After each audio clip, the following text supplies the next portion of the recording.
Like we said, there's an inclusive definition of the PE under section 92F, right? But this PE is for the purpose of referred to in clause 3. Includes a fixed place of business through which the business of an enterprise is wholly or partly carried on. Now, the thing to be noted here is that the PE which is here is referred to in clause 3. This clause 3 basically deals with transfer pricing cases, right? And this is an inclusive definition.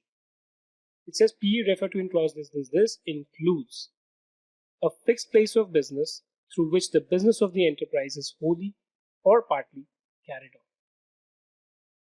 We will discuss these terms as we discuss the concept of PE, as to what a fixed place is, right? What does carried on means and things like that.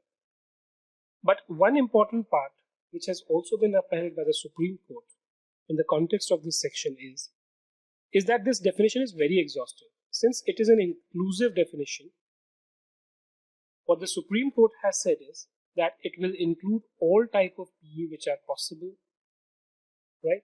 Whether it's a service PE, whether it's a construction PE, whether it's an installation PE, right? As long as other characteristics of this definition are satisfied, it is not going to be restricted to a fixed place of business PE, because it says it only includes fixed place of business. It doesn't say that other forms are excluded.